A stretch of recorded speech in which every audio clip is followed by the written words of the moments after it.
바울은 처녀들에 대해서, 즉 결혼에 대해서 다시 한번 언급하고 있습니다. 25절의 말씀 보십시오. 처녀에 대하여는 내가 주께 받은 계명이 없으되 주의 자비하심을 받아서 충성스러운 자가 된 내가 의견을 말하노니 이야기하고 있습니다. 바울은 처녀들의 결혼과 관련된 문제에 대해서는 주님께 따로 받은 명령이 없다, 이렇게 말하고 있습니다. 즉 처녀의 결혼과 관련된 문제는 자신의 의견이라 하는 것을 이야기하고 있는 것이죠. 그런데 바울이 지금 처녀의 결혼 문제와 관련해서 의견을 내놓고 있는 상황을 잘 이해하는 것이 필요하다 하는 것을 이야기하고 있습니다. 26절은 이렇게 말씀합니다. 내 생각에는 이것이 좋으니 곧 임박한 환난으로 말미암아 사람이 그냥 지내는 것이 좋으니라, 이렇게 이야기하고 있습니다. 바울은 당시의 상황을 가리켜서 임박한 환난의 때, 이렇게 명시하고 있습니다. 고린도 교인들이 신앙생활을 하면서 곧 환난과 핍박을 당할 수 있는 위기의 상황이다라고 하는 이야기를 하고 있는 것이죠. 바울은 지금 고난의 상황과 종말론적인 삶의 정황 속에서 권고하고 있다는 것입니다. 그래서 이제 곧 환난이 있을 것이기 때문에 처녀들은 결혼을 하지 않고 그냥 지내는 것이 좋겠다, 이렇게 말하고 있습니다. 바울은 현재의 상태를 지키라, 이렇게 말하죠.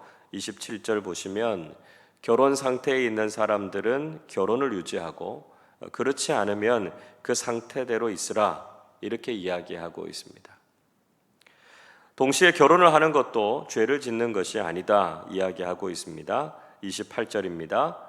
그러나 장가가도 죄 짓는 것이 아니요 처녀가 시집가도 죄 짓는 것이 아니로되 이런 이들은 육신에 고난이 있으리니 나는 너희를 아끼노라, 이렇게 이야기하고 있습니다.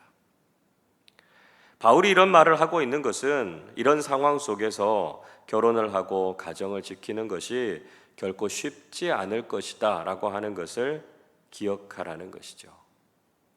자, 이 말씀을 읽어보면 바울이 고린도 교인들의 결혼 문제까지 간섭하느냐, 이렇게 말할 수도 있을 겁니다. 그런데 28절 마지막에서 바울의 심정이 어떤가, 바울의 마음이 어떠한가 하는 것을 우리가 분명히 알 수 있지요. 나는 너희를 아끼노라, 이렇게 이야기하고 있습니다. 바울은 정말 고린도 교인들을 사랑하고 그들을 아끼는 마음으로 이 문제에 대해서 충고하고 있다 하는 것을 이야기하고 있는 것이죠. 바울은 고린도 교인들에게 종말론적인 삶을 살라, 이렇게 권면하고 있습니다. 29절 말씀 같이 한번 읽어보겠습니다. 형제들아, 내가 이 말을 하노니 그때가 단축하여진 고로 이후부터 안에 있는 자들은 없는 자 같이 하며. 바울이 고린도 교회를 향해서 이런 말을 하고 있는 이유는 그때가 단축되었기 때문이다, 이렇게 이야기하고 있습니다. 곧 환난의 날이 다가올 것이기 때문에 평소처럼 생활할 것이 아니라 종말론적인 삶을 살라 하는 것을 이야기하고 있는 것이죠. 그래서 아내, 즉 배우자가 있는 사람도 마치 없는 것처럼 가정과 부부 생활에 얽매이기보다는 깨어있는 경건한 삶을 살라 하는 것을 권면하고 있습니다. 30절 말씀에서도 우는 자들은 울지 않는 자들 같이, 기쁜 자들은 기쁘지 않은 자 같이, 매매하는 자들은 없는 자 같이 할 것을 이야기하고 있습니다. 그러니까 바울이 지금 이렇게 이야기하고 있는 요점은 지금 이 세상에서 경험하는 희노애락에 지나치게 집착하지 말라는 것입니다. 우리의 관심은 이 세상에서의 삶이 아니라 오직 다시 오실 주님을 기다리는 종말론적인 삶이 되어야 한다는 것을 말씀하고 있는 것이죠.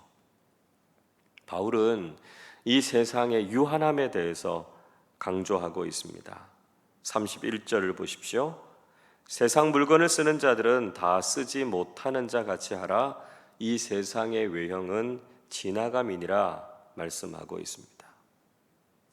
바울은 그들이 세상적인 소유를 가지고 있을지라도 다 쓰지 못하는 자 같이 하라, 이렇게 충고하고 있습니다.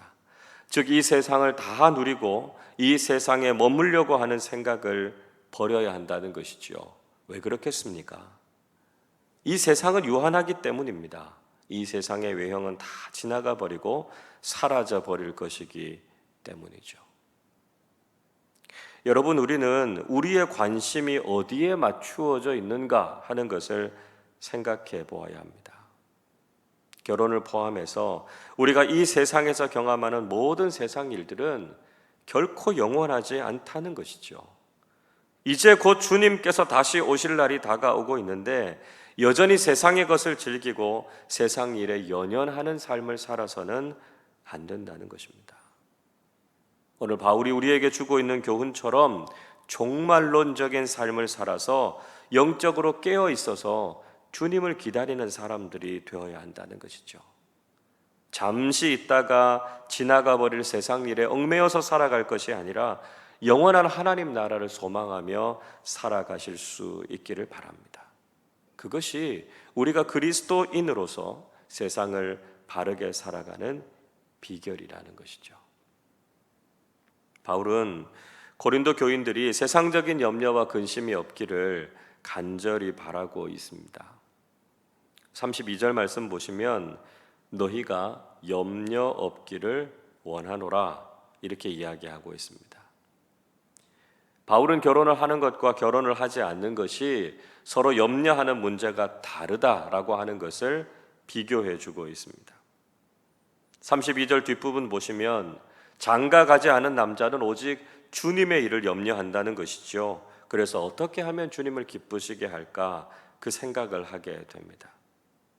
그러나 33절에서 장가를 가게 되면 남자는 세상적인 일을 염려하게 된다는 것이죠. 그래서 어떻게 하면 아내를 기쁘게 할까 고민하게 된다는 것입니다. 여성들도 마찬가지입니다. 34절 보시면 처녀들도 결혼하지 않으면 주님의 일을 염려하는 것이죠. 그래서 자신의 몸과 영을 거룩하게 한다 이렇게 말하고 있습니다. 그러나 결혼을 하게 되면 세상적인 일로 염려하게 되면서 어떻게 하면 남편을 기쁘게 할까를 생각하게 된다는 것이죠. 자, 바울이 이렇게 결혼의 문제에 대해서 교훈하고 있는 정말 중요한 목적이 무엇이겠습니까? 35절 말씀 우리 같이 읽어보겠습니다. 내가 이것을 말함은 너희의 유익을 위하며 너희에게 올무를 놓으려 함이 아니니 오직 너희로 하여금 이치에 합당하게 하여 흐트러짐이 없이 주를 섬기게 하려 함이라.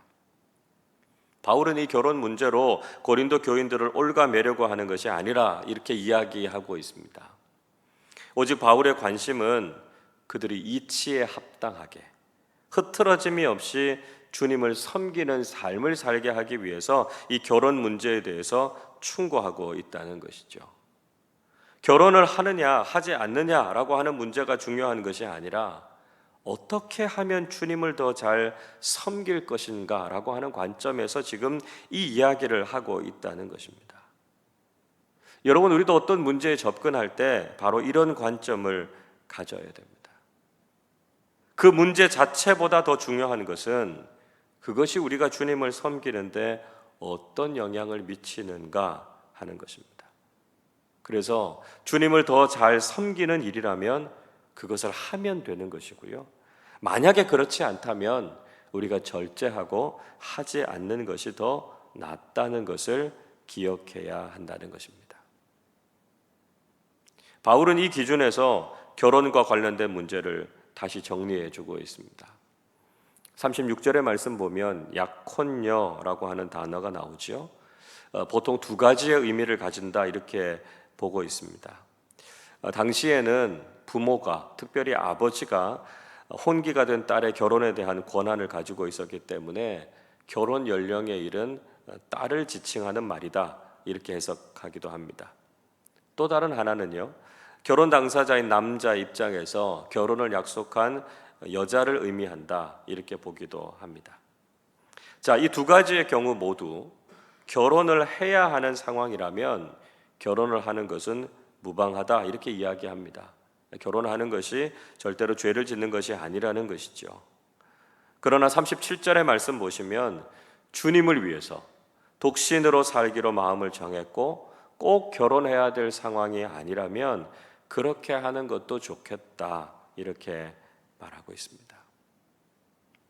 결론적으로 바울은 결혼을 하지 않고 주님을 섬기는 일을 위해서 헌신하는 것이 더 좋겠다고 이야기하고 있습니다. 38절 말씀 같이 읽어보겠습니다. 그러므로 결혼하는 자도 잘하거니와 결혼하지 아니하는 자는 더 잘하는 것이니라. 결혼을 하든지 하지 않든지 그것은 그리스도인의 자유라는 것입니다. 그렇지만 결혼을 하지 않는 것이 더 잘하는 것이다, 바울은 그렇게 이야기하고 있습니다. 또 39절에서는 남편이 죽은 과부는 자유롭게 재혼할 수 있지만 그것도 주 안에서 하라, 이렇게 권면하고 있지요. 40절에서도 재혼하지 않고 그냥 지내는 것이 더욱 복이 있는 일이다 이야기하고 있습니다. 이것은 분명히 하나님의 명령은 아니었습니다. 그러나 적어도 바울은 성령의 인도하심을 받아서 자신의 생각을 이야기하고 있다 하는 것을 밝히고 있죠. 중요한 것은 결혼 그 자체를 하느냐 마느냐의 문제가 아니라 어떻게 하면 주님을 더 잘 섬길 수 있는가를 생각하라는 것입니다. 여러분, 우리 그리스도인들에게는 분명히 삶의 자유가 있습니다. 결혼을 하느냐 마느냐 이런 삶의 문제에 대해서 하나님께서는 우리에게 강요하지 않으신다라고 하는 것이죠. 충분히 우리는 하나님 안에서 복된 삶을 누릴 권한이 있습니다.